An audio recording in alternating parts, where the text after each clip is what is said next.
It's Thursday morning, and it's time for Tech for Seniors Live, where technology gets its deserved deep dive. This isn't happening via Zoom, so we can't see who's joining the show.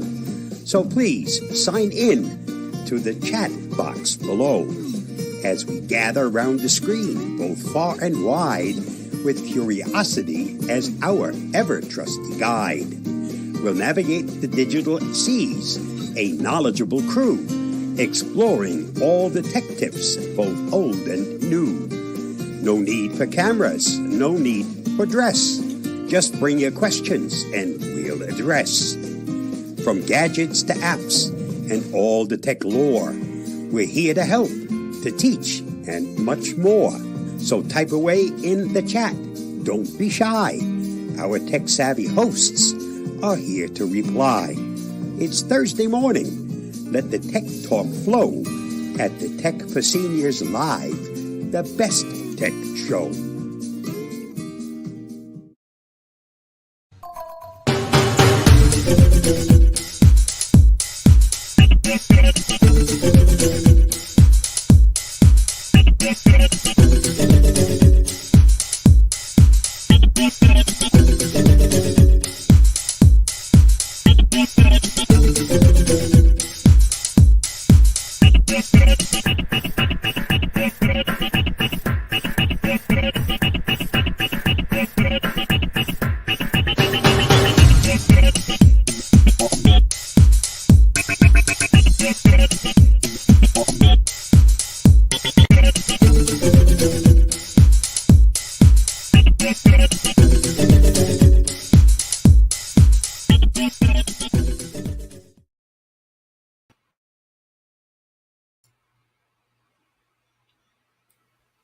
Good morning, everyone. I'm Ron Brown. This is Tech for Senior Live. It is March the 28th, 2024. Will be your host today, and I'll be introducing our staff in just a minute. We have a great panel today to talk about all the news of the week. But you're probably, if you're new here, maybe you're just logged in, you're wondering, who are we? Well, we're a group of seniors that likes to talk and talk and talk and talk. We talk so much, we can't do it all in one show. We have to have 2 shows a week just to keep talking, right? And so our main show, of course, is on Monday, which is called Tech for Senior. And we've just moved into our 5th season because we've been talking for 5 years. It's now our 5th year. So we have a lot of fun on our Monday show. And so if you haven't, if you're just dropping in now, come over on our Monday show. I'll put this up. You can find all the details at www.techforsenior.com, but it is a Zoom meeting. So we'll come over and have a look, and it's nice because we can socialize with you. We have a nice chat and we have a great meeting. Lots of entertainment and lots of talks on different subjects. But it is a Zoom meeting, so you have to log into our Zoom account, or you can watch it on our YouTube channel. So I see some people already, they've already logged in to watch today's show on our Zoom meeting, which of course, today isn't a Zoom meeting. Today is, we broadcast this out on a product called StreamYard. And of course, it goes to either our Facebook page. And I'll put this up now. And this is our Facebook page. If you want to follow us along on Facebook, or of course on our YouTube channel. You can watch this show on either. But the issue today is, as Bob said in the preamble before the show started, is we can't actually see you. We don't know if you've logged in or anything. So the only way we know if you're listening is to put something in the chat. So if you'd put something in the chat, say, hey, hi, here what the weather is, what you're doing, if you have any questions, then we'll talk about that as the show goes along. So that way we keep an eye on who actually is in the show today, or is listening to the show. We always think maybe there's just the four of us listening, but there always seems to be someone that wants to listen to us, right? So anyway, so we like to talk. So let me introduce everybody. So the first person, so I'm Ron Brown, and of course I'll be your host today. And I live on Vancouver Island, a little island out in the middle of nowhere in the Pacific Ocean off the west coast of Canada. And I live in a little community called Comox. And way over in another far, far away land, in the other side of the continent, is in a little state called Florida, is Huey Poplick, and he of course is here today, and through the magic of communication and Zoom and StreamYard, no, not Zoom, StreamYard, we can actually talk. Can you hear me, Huey? If you yes, I do. Turn on aids. That'll help. Pull the cans apart so the string is nice and tight. Right. How you doing? I'm doing okay. It's springtime here in Florida. That means the nights are warmer, and of course the days are either in the 70s or 80s. Right. We're getting a little bit of rain, and it just having a great time. I went out last night to the Chinese buffet and had shrimp off the hibachi, and I had raw clams and raw oysters and cooked crab, and just I ate all seafood in the Chinese restaurant. So I didn't have anything Chinese at all. You'll be happy, I guess. The spring break is finishing, and you're going to get rid of all those Canadians down there. The traffic is brutal, and they're building another. They got one complex going up. It's going to have over 6,000 homes. We got all kinds of apartment complexes with hundreds of apartments going up. So traffic's going to get even worse. Even worse, eh? Well, all right. And the next person I want to introduce, of course, is a man who needs little in the way of introduction. He's been with us since day one on our Monday show. He is, of course, Bob Gustisha. He's our security expert. He also is a man who has many talents.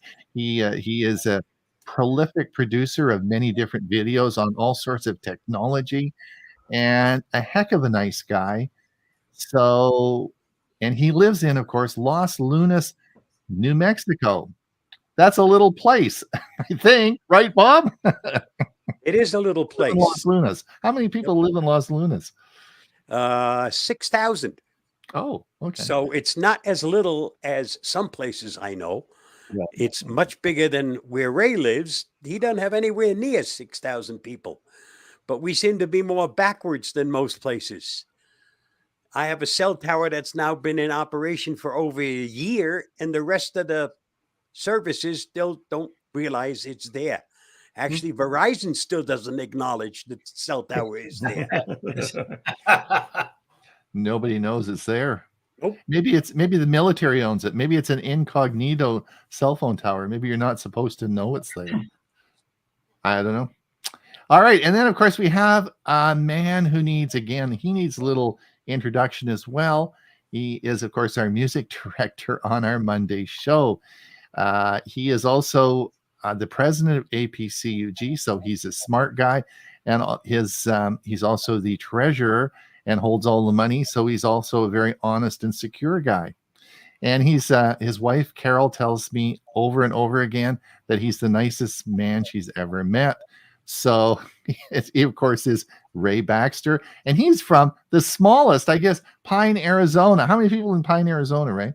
We have a whopping population of 2,000. Oh, okay. Definitely the smallest. Yeah, and I've often said there are days that I see more elk than I do people. Oh, And there you go. and I love it. I don't have any traffic problem that Dewey has. No, there's not dead just end the street. elk, I guess. I live on a dead end street, so the only cars that come by are the ones that live here. So how many times do you have to stop because there's an elk on the road? More than the traffic light. There are no traffic lights in Pine. Oh, really? So that many elk around, eh? Yeah, there's herds, and you know what? They were here first. Very good. Okay, well there you are. Huey, do we actually have anybody listening to us today? Yes, we do. Do we? Well, no, not Dewey. It's Bernard. But Bernard from Sterling Heights Computer Club, Detroit, Michigan, 42 degrees. Welcome, Bernard. Christopher Nance, Chris Nance, Kentucky, Indiana, PC User Group, Louisville, Kentucky. Listen, is this Christopher's first time? Do you think? Oh no, he's on several of my different. Okay, I wasn't quite sure because otherwise we'd give you the big round of applause if it was your first time. Might be first year. Okay, Mike Saunders, 42 degrees, shower and cloudy. Dick Vogel, 69 degrees, cloudy, foothills of Mount Dora, Sanford, Florida. That's Mike. Yeah. And this would be Stan? No, it's Mike. Oh, Mike. Wrong account. That was really me. Okay. Central Florida Computer Society, going to be sunnier in the end of today in Orlando. Time to plug the EV. And of course, Mike has EV, then solar power. So he gets his gasoline from the sun and it goes right into his car. Liz, hi from sunny 43 degrees, Ohio. And Pat Baxter, Redmond, Washington, with some rain through Saturday, then sunny on Easter. JJ, 38 degrees. Oh, cold on Waukegan. In Waukegan's Diane. Diane, Leesburg, Florida, cloudy with some rain and now a little sun. Very good. So we have some listeners. Well, I think we better get on and maybe do some news articles, right? So the first one that I wanted to talk about today, we're now, just to let everyone know, what we do is I choose a couple of articles that we're going to do some in-depth discussion with and have a little chat, and then we'll, about half past the hour, then we flip through all the news articles of the week that we'll go through, and we've got a whole bunch to go through this week. But the first one I want to talk about today was an interesting one. This was actually a Kim Commando article that came out this week, and the article is an interesting one, and it is airplane Wi-Fi safe? And the article goes, when Barry and I were on a very long flight to Japan, he leaned over and asked, I want to check our Morgan Stanley account. Do you think it's okay to do so using the plane's Wi-Fi? So the question, so I thought this was an interesting one, and I thought that we've talked about this before, but we've talked about it more like public Wi-Fi. What about on an airplane? And so I thought today we would start with when you actually get to an airport, when you drive up in your car or a taxi, and you're going to get out of the car and you're going to go into that airport, what the first thing you're going to be faced with was you want to stay connected. How are you going to stay connected? And before you even get on the airplane, you're going to be getting to the airport. And when you walk in that airport, you're going to be faced with, you want to stay connected. Now, it's different because we're all assuming that you're going to be in the United States, but just remember, you could be traveling anywhere around the world, where you could be in an airport where you don't understand the language. These airports are the size of cities, and there's multiple Wi-Fi access points. What do you do when you get there and you just get into the airport? How are you going to connect to Wi-Fi? Now, the first thing that we'll discuss that in a second, but one of the things that we always talk about on our Monday show is the fact that you really need to know how on your phone to set, you can either access the internet through your data service that you have on your phone, or you can access it through Wi-Fi, which means you're connecting to someone else's Wi-Fi, right? So if you are connecting, so the first thing you really should figure out on your phone is how to turn Wi-Fi off so you stay on data. And as long as you're on your data string, and this would particularly be important if you're flying around, let's say you're on Verizon and you're flying around the United States, as long as you stay on your data plan, which of course, data used to be really expensive and it was really a big deal, but it isn't such a big deal anymore. Most plans have lots of data. As long as you stay on your data, then it doesn't matter because you're connected through your SIM card to your cell service, which is totally secure, right?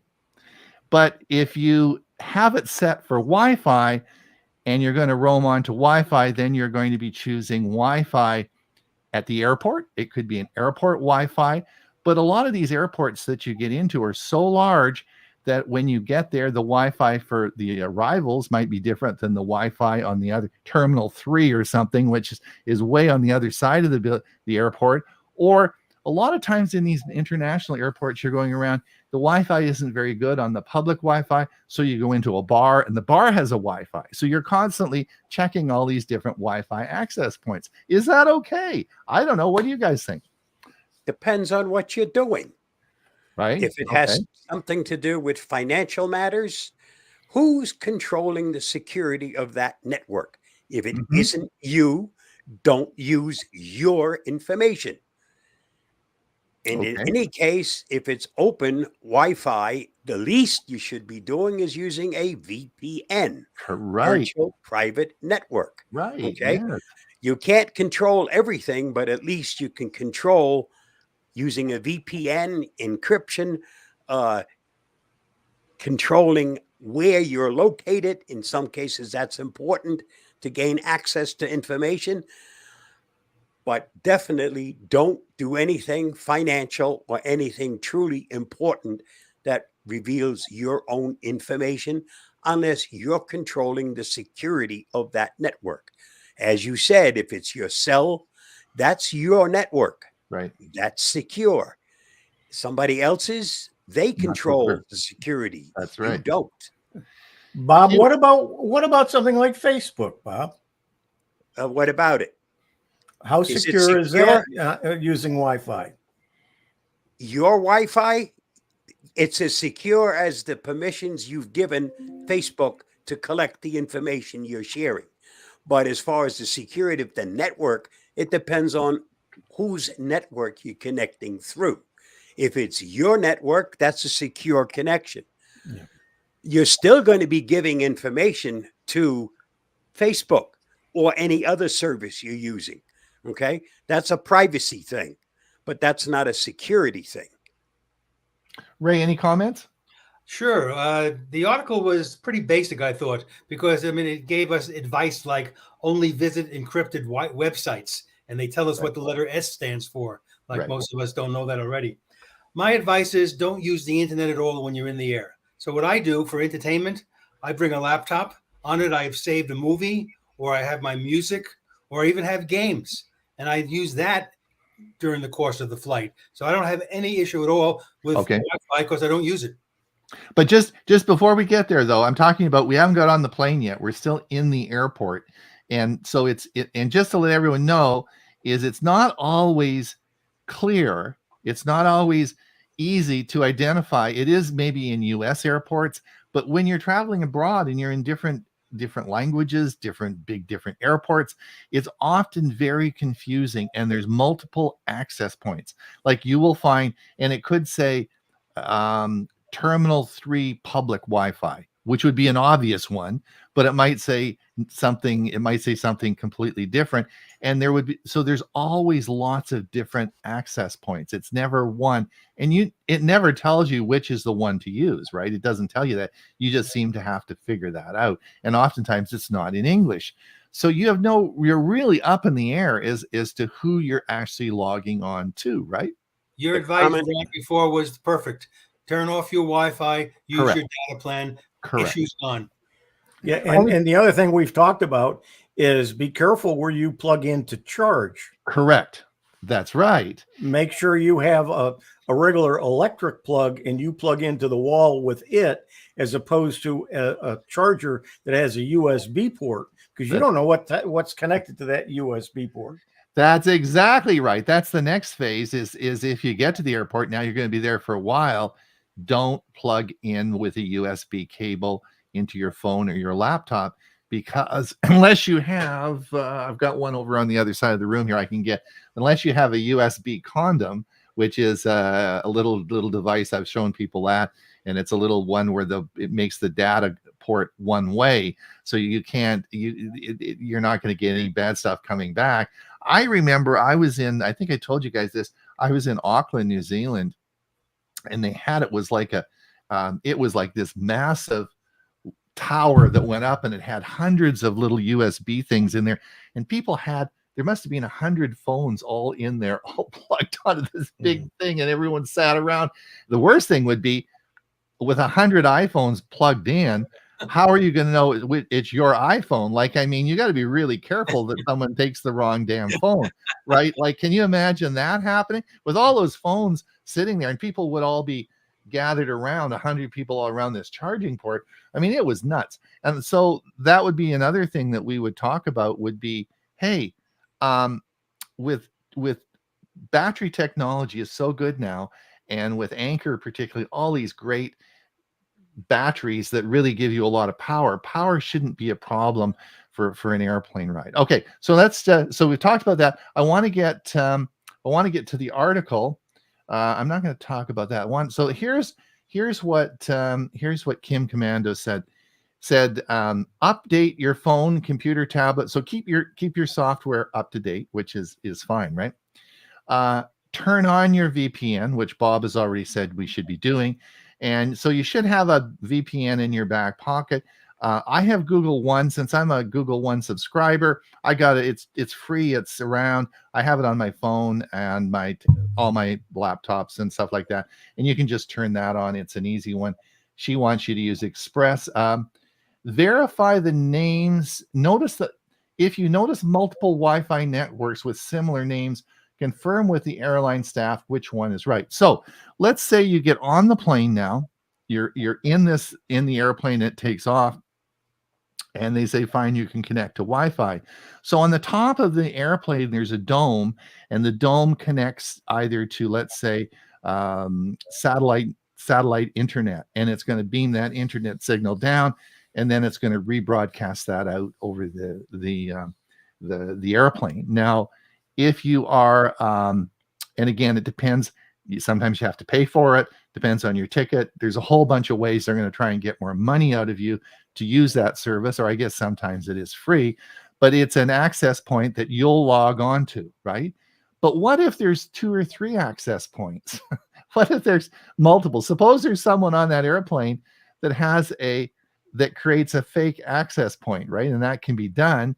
You want to verify exactly what those access points are, right? So it would probably be like, if you're on American Airlines flight 402, then that would probably be an access point of American Airlines flight 402, right? Something like that. But you want to confirm that you've got the right name. Always, of course, we've talked about two-factor authentication. And the other, of course, is secure your devices, and talked about antivirus software. But the other one is stop looky-loos. Now, this is very interesting. Have you ever, let me just put this off. Have you ever been on an airplane and someone in the center seat uses their laptop? Like you can see everything. If I'm sitting on the right or left side, you can see everything that person's doing. If you're sitting in the seat behind you, right, you can peer between this. If you're nosy, you can see every single dot that they're doing. It's not the least bit secure, right?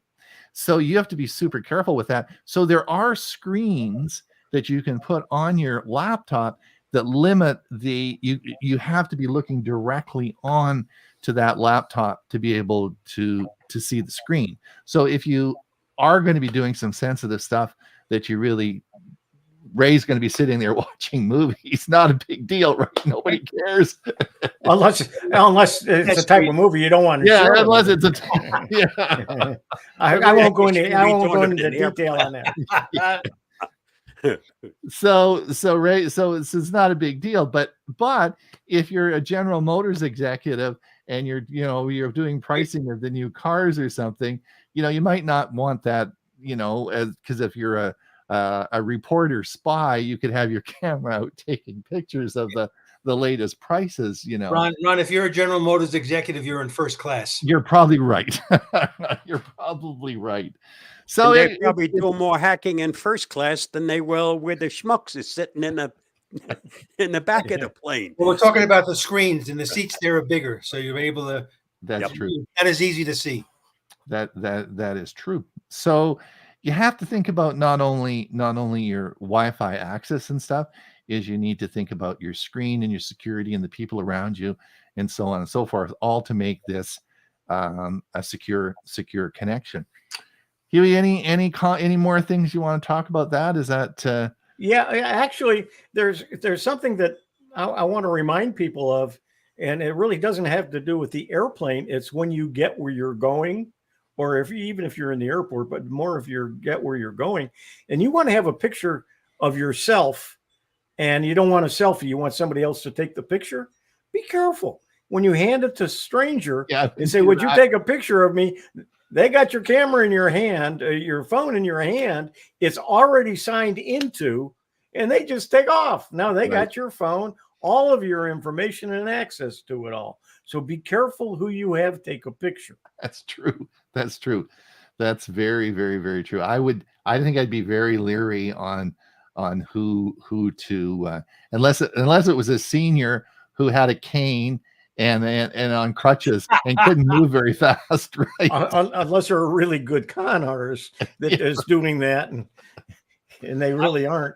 I take my own selfies with my flip phone. Don't have to hand it to anybody else. There you go. Yeah. There you go. Couple of comments. Some bad guys have their own hotspot. Yeah, in airport lobbies. That's what I was saying. Yeah, actually had a couple of years ago. I've asked set up one of those hotspots. And everybody jumped on the bandwagon.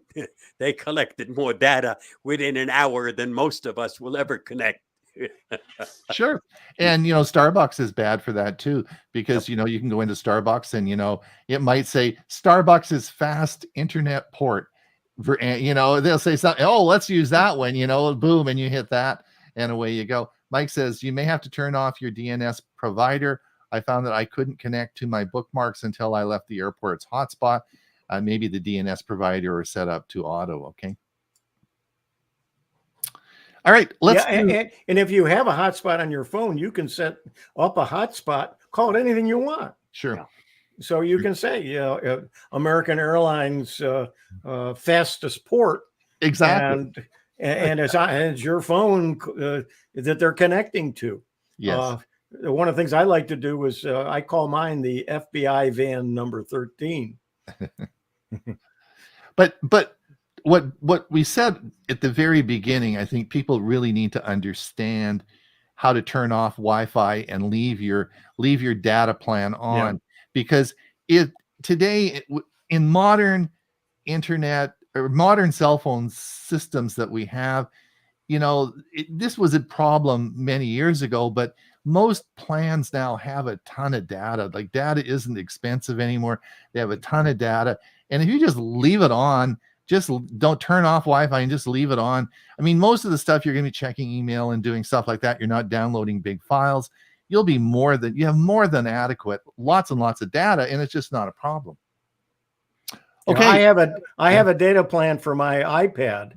And a lot of times I just shut the Wi-Fi off, because if it doesn't work or I don't want to connect to wherever I am, it interferes sometimes. And so I just use the data plan. I use a lot of data on it, but that's part of my plan, so I don't worry about it. All right. Let's is that all the have we got all you wanted to talk about Copilot? Yeah, we're not gonna have time to do that. We might do it at the end. We'll see how much time because we're getting short on. We got to do the news articles now. Sure. Do you want me to refresh or? Not for me. I'll refresh and then Yeah, and I will as well. and then I'll go to share screen.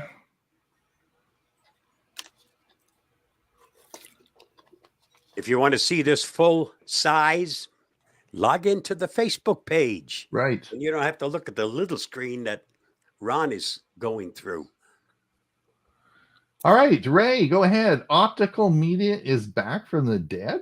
How about that? First of all, up front, I want to make the point. This is when they talk about optical media, they're talking about Blu-ray discs and not the basic DVD technology that, believe it or not, started 25 years ago.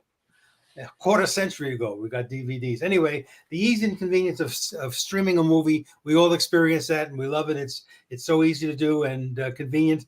But the Blu-ray disc is still superior if you want to have a better sound, a better picture quality. And what I like about the Blu-rays is the documentary or the special features that they have where they interview the stars or they talk about the interesting things. So while I do a lot of streaming of movies, Carol and I also use my Sony DVD player, Sony Blu-ray player.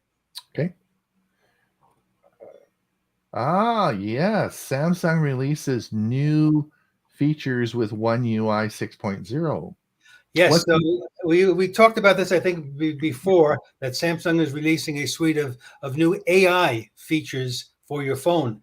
And up to now, they've only been available on the current Galaxy S24.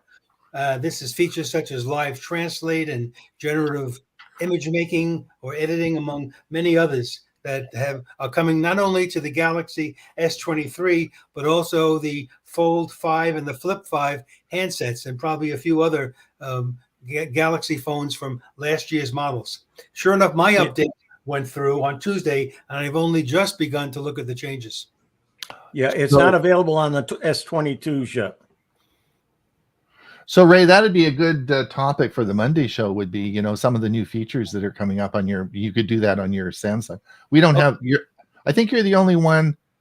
Huey's got an older Samsung, but then so that'd be really interesting. Alrighty, good. Gmail security rules. What's going on with this?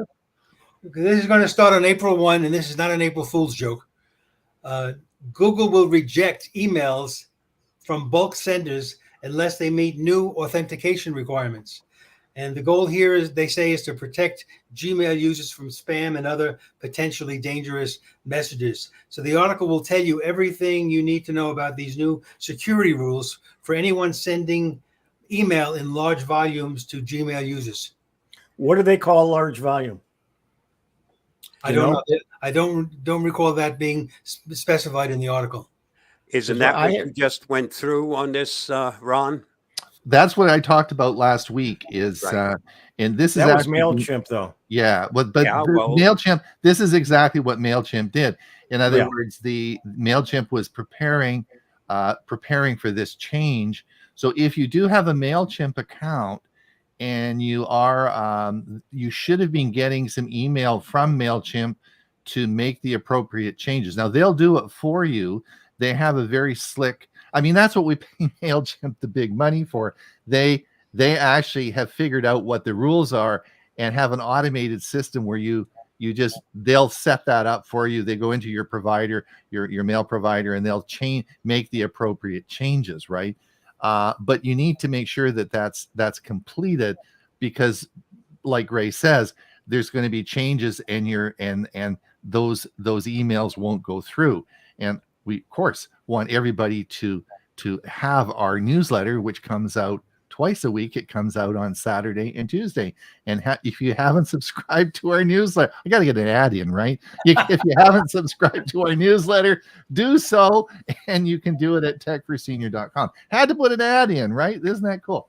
So well done, right? But that's true, right? And then, of course, Intel. Oh, this is it. What is this about, Ray? What's the headline? Is this the Intel launches world's first systems foundry?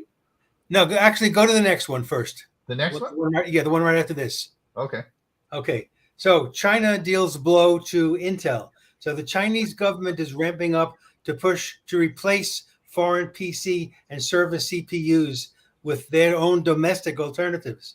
and more than a quarter of Intel's revenue comes from China.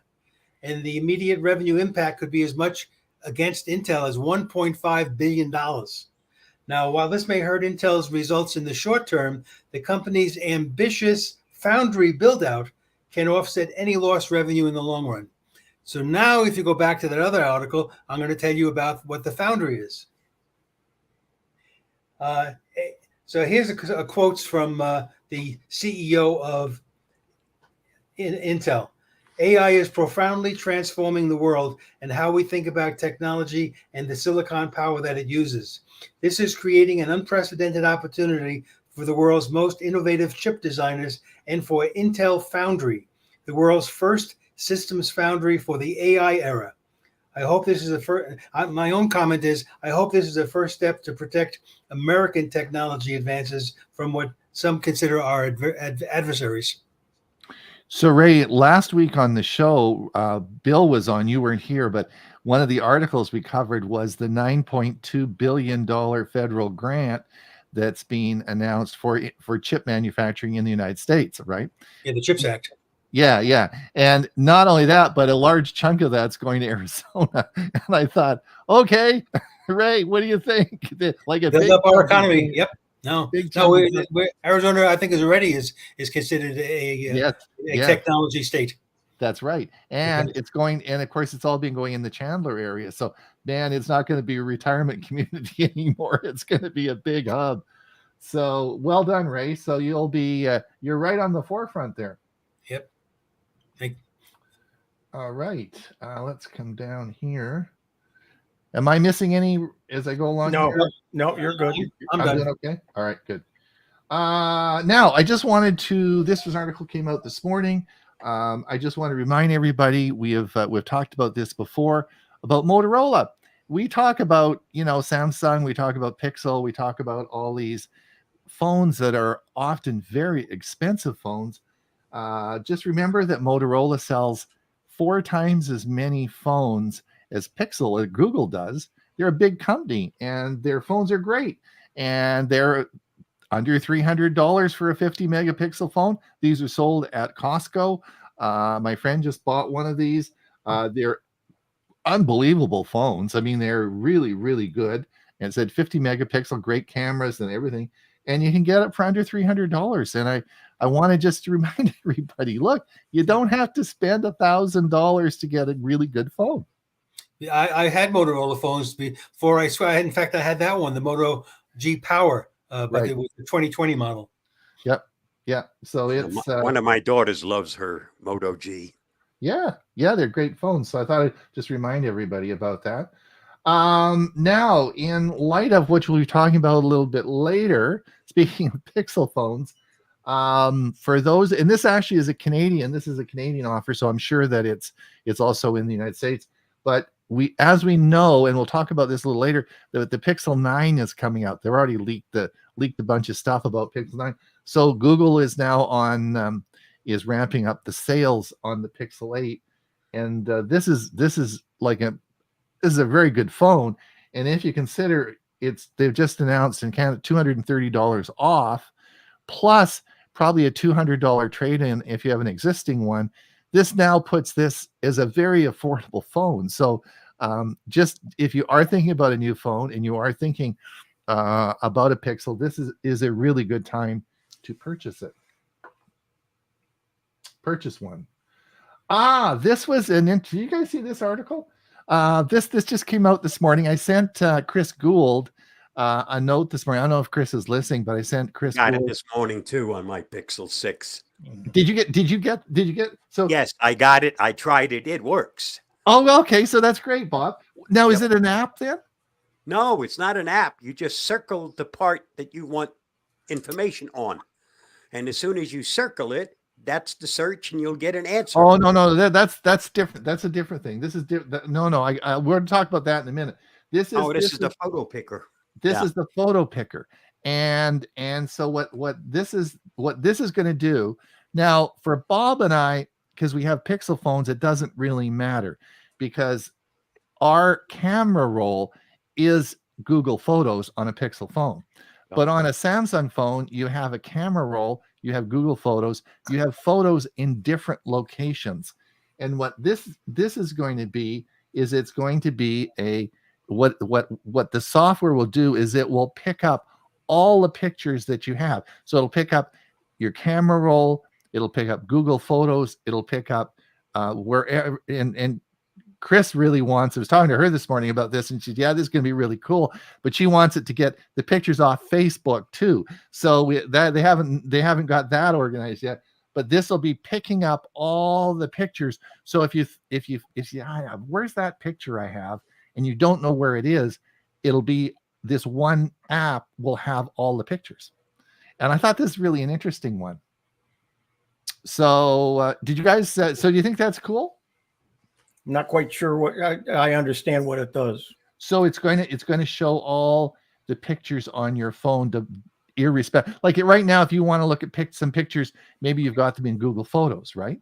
And so you have to go and look at the picture in Google Photos, or you might have it on your camera roll, or it might be in another location, but it's there on your phone, but you can't find it, right? Maybe it's in Gmail, maybe it's an attachment. It's, you got that picture somewhere, but if the picture is there on your phone, it will pick it off and it will be in this repository. Now, how does it do it? It looks at all the extensions, JPG and other extensions. Yeah. I don't have it. I don't know yet. It's just coming out, but it's something. This is an Android feature, and it was just announced this morning. I have to look into that because I still don't quite understand. Yeah, it's an interesting one. So watch that. This is Huey's article. This is Google unveils AI. Do you want to talk about that one? Yeah, Google unveils AI-powered itineraries and personalized maps for smarter travel planning. What you can do is put some information in where you want to travel and so on, and it will personalize it and give you all kinds of information using AI. So you can you don't have to do a lot of independent planning of a trip and where you want to go and what you want to see. It will help you find things. So if you're going to a location, you said, I'd like to, let's say you were going to visit Bob in Los Lunas, you could say, pick a nice hotel. I sort of like Chinese food and blah, blah, blah. And it would just organize all that for you. Yep. Ah. Just make sure it doesn't make up a story about a town that doesn't exist.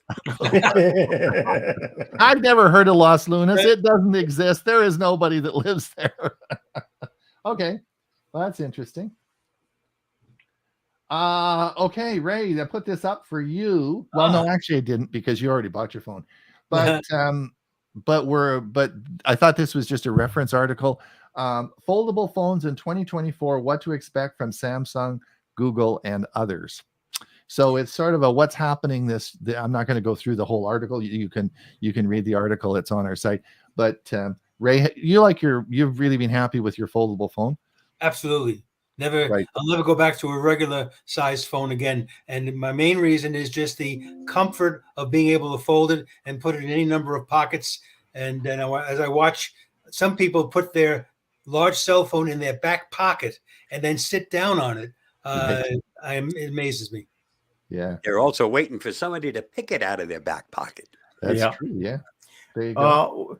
One thing I read an article recently that the foldable phones, not the flip phones, but the foldable phones are having some serious problems with the crease. And I didn't read into it much because I hope he froze. I'm not really into or cracking. My Flip 3, my first flip phone, the crease started to become very noticeable after about a year and almost 2 years of use. I went to the local store around here, the Verizon store. I know the guy, he fixes for $5. He took the crease was gone. Oh, wow. Really? So people talk about it as an issue. I don't think it's really an issue. And that has not appeared yet with my Flip 5.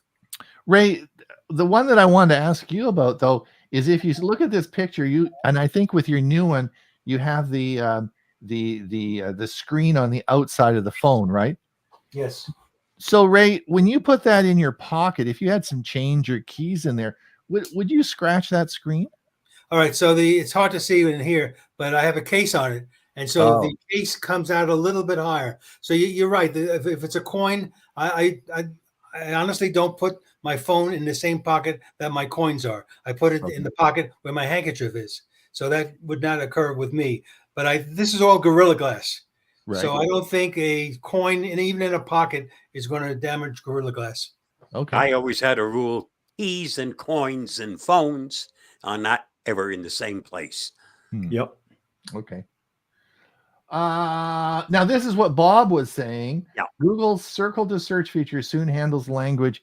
Well, you circle to search it, and it will soon do language translation. So if you just circle a word, it will tell you, or you circle a group of words, it will translate it. But Bob, you did the circle and search, right? You just circled it. Yes, that I got a notice this morning when I activated my phone that said, "Hey, circle to search, try it." So I circled something, and boom, it just went out and did a search on what I circled. It was amazing.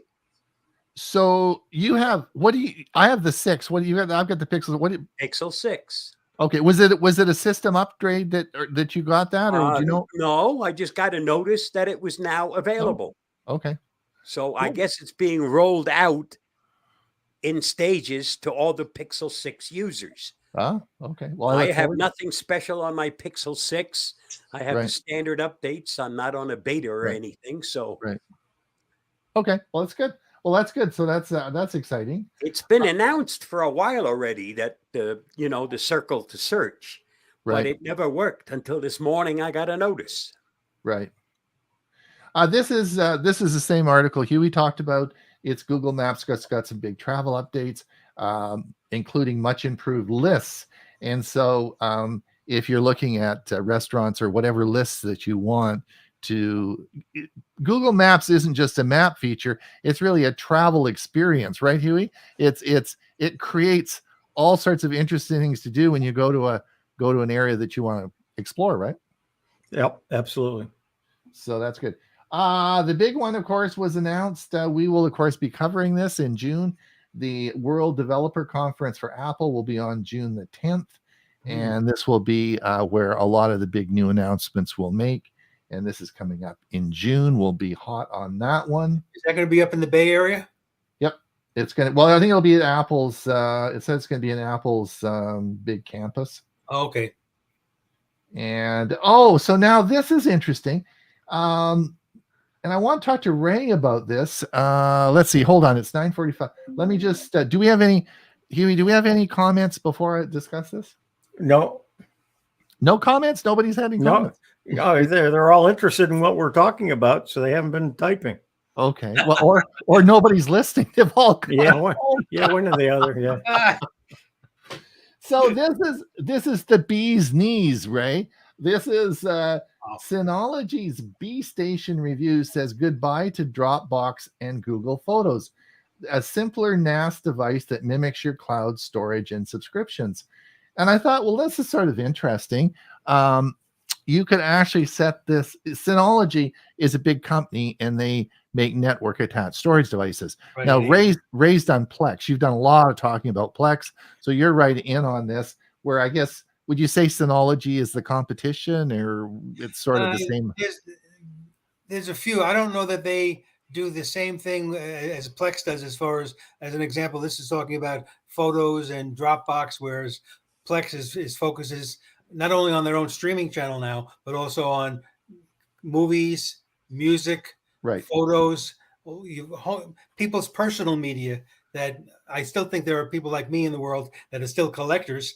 There's collectors and there's listeners, viewers. So I don't think this, I haven't read the article, but just looking at the headline, does as much as Plex does. Right. But what this does do is so the idea behind Synology and NAS is it's a network attached storage. So I think this has 4 terabytes. This actually comes with the hard drive. In other Synology NASs, you have to insert the drive in the base, but I think this comes with the hard drives. Okay. And so you can plug that into your system. And again, it's local. It's a network to track storage device. It's not in the cloud, but it is accessible from different points if you want. Now, Okay. That is similar. interesting thing about this is it's, I think this works out in the United States, it was around $400 for this. But if you're paying Google and you're paying a lot of money to have Google back up your data, and you're paying it like Google One, or you're paying it for Google's online storage, and you add that up over the year, this is actually ends up will quickly financially be a big advantage for you. You don't have to really store stuff on Google Drive. I mean, I don't know about you, but it just keeps getting bigger and bigger and bigger. And I keep paying Google more and more money because the amount of data that I have on there. So this is actually a much cheaper way of doing it. And this is called a network attached storage. And and the thing about this particular unit was it's all inclusive. It's got the hard drives in it and everything. It's all a package deal rather than an add-on. So if you're interested, that's the article. Do you remember what the price Simple was? question. Do I still have to have Google One to back up this network drive in case it crashes? No, this is the backup for you. You could have another one if you don't believe this one. You can have another one. You could put a daisy chain them all along.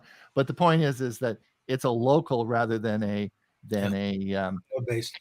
But Yeah, the problem with that, Bob, is if there's a hurricane or a tornado and it's network attached to your computer, and your room where your computer is gone, so will that be gone. So yes, absolutely, you still need to have a cloud backup somewhere. and fire is even more common.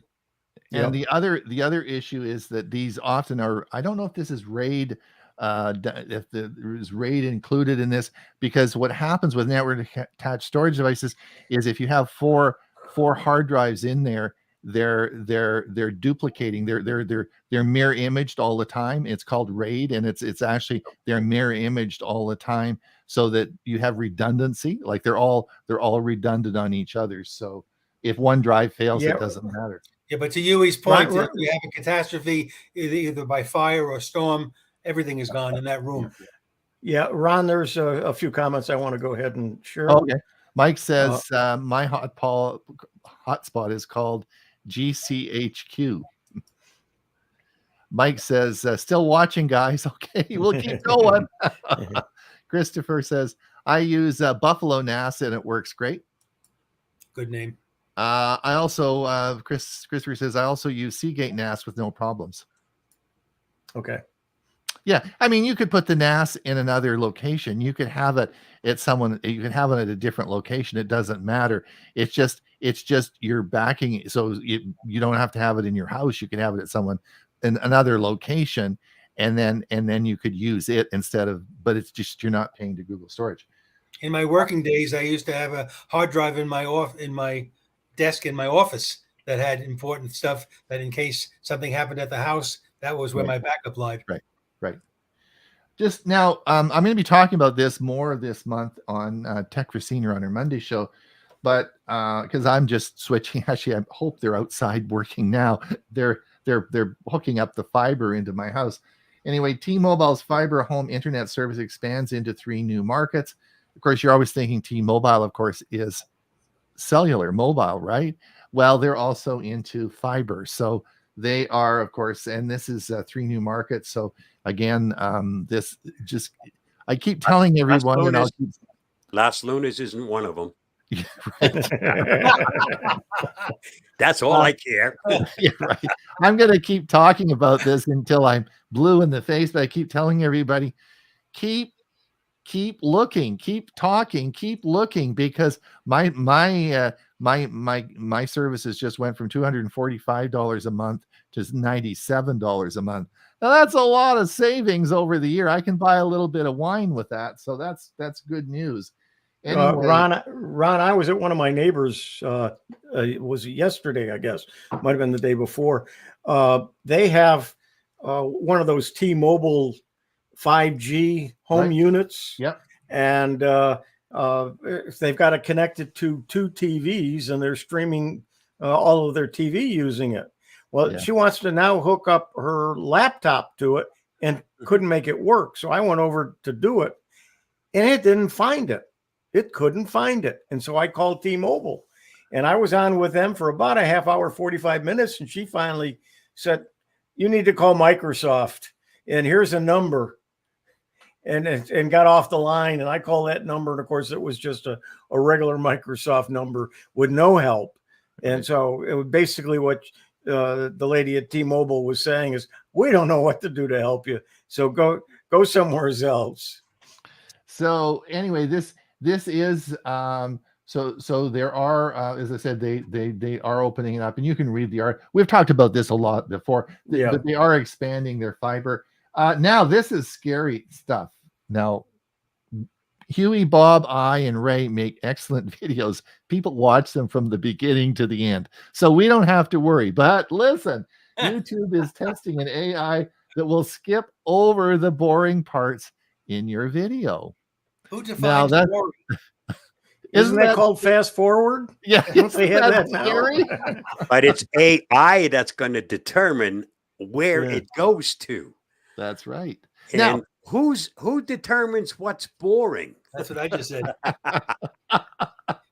I just laughed when I thought about this morning. Can you believe that? This will be really interesting. Now, to be fair, and people who produce a lot of YouTube videos will understand this, is that the stats on your video show exactly how long people watch your video and where they leave. And obviously you could assume that if everyone left 3 minutes into your video, that's where it starts to get boring, right? Yes. So I guess they already know that, right? But I thought, oh, this is really going to be not so good. That was interesting. This is sort of the same thing that we talked about. Just a minute, was this? No, just a minute. Let me just see. This was a Kim Commando article. This was this morning. Oh yeah, this is yeah, I remember this. This is a good article. I'm not going to go through the article, but it's where you can use the time machine in Google Maps or Google Earth, and you can go back and you can set the time machine back, and you can look at your location that you're in now, maybe your house or wherever you're going, go back 20 years, 100 years, you can go back and you can look at stuff in the past. Watch my trees grow. Yeah. Yeah. I did a section in one of the Tech for Senior programs on using the go back in Google Maps, where you can look at a storefront, right, and then go back and see all the different places that were in that storefront over the years. Yeah, that's right, and that's exactly what it was. Amazon is spending $2.75 billion on AI startup Anthropic. Yeah, Anthropic. That's Claude 3. That's right. Yeah. So I wonder what they have up their sleeve for us. If YouTube's going to skip over the boring parts with AI, what is the secret sauce that Amazon's going to come up with?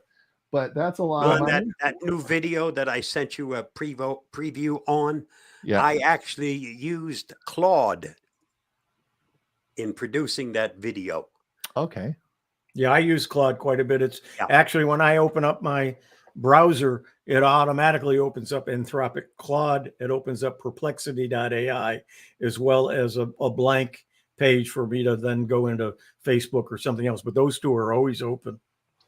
What do you think about what is Claude versus OpenAI, or what's any thoughts on, like, what do you like one over the other, or what can you give us any hint on that? Has to do with what you're asking about. How recent is the information you're looking for? Mm-hmm. And Claude has a much bigger area or amount of information that's available and that you can put into it. I've used both, but I like Claude. I'll tell it, here's a list of names and email addresses. Make me a table with first name, last name, an email address, and I'll get a table, and then I can just copy and paste that right into Excel. Oh, okay. Is Claude what from Amazon? Claude is from Anthropic. Okay. Anthropic. And Anthropic, Amazon just apparently invested in it. I don't think they bought it. I think they just invested. That's right. 2.7, but 2.75 billion. That's a big not much.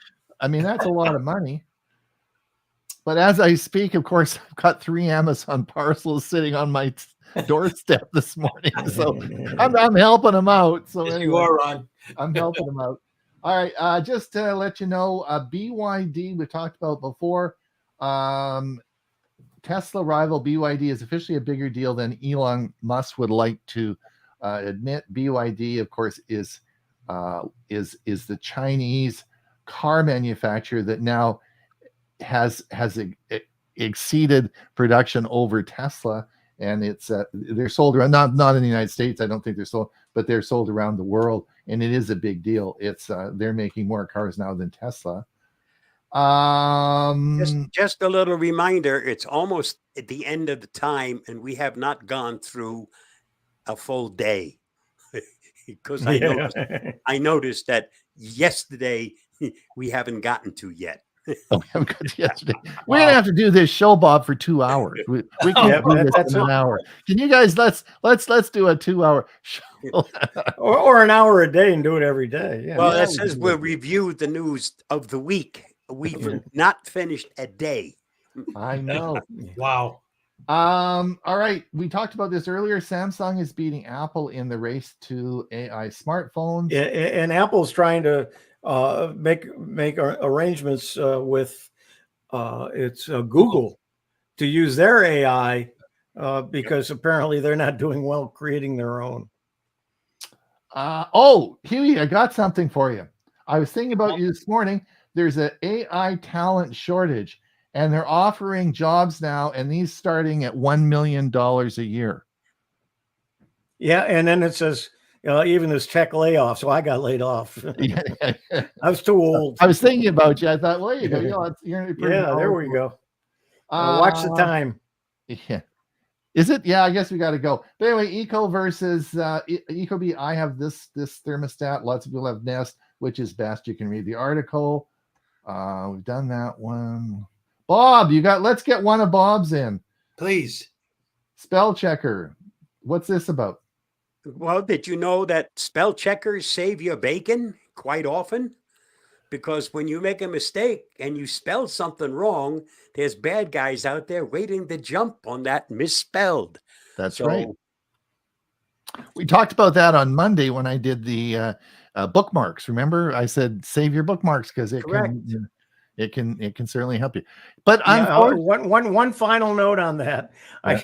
I read something on Facebook about somebody got a message from their next door neighbor saying, I borrowed your wife and I apologize. I've used it every day, and it just went on, and he thought, well, I'm going to get this guy. So he went next door and shot him with a gun, killed him. And then a message finally came through and says, my autocorrect said wife and I meant Wi-Fi. Oops. All right. On that note, we have to go. Thank you, everyone, for coming and listening. We really do appreciate it. Don't forget that like and subscribe. We really do appreciate those likes and subscribing. We will see everybody hopefully on our Monday show. Come by. Huey's is the master of ceremonies this Monday. I will be there, but Huey's running the show on Monday. And then we'll be back here next week, same time, same place. And we'll see if we can get more than 1 day's worth of news done. Yeah. We'll just have to talk faster. Maybe we talk faster. Do you think that? Well, if we talk faster, or else we'll do a 2-hour show. All right.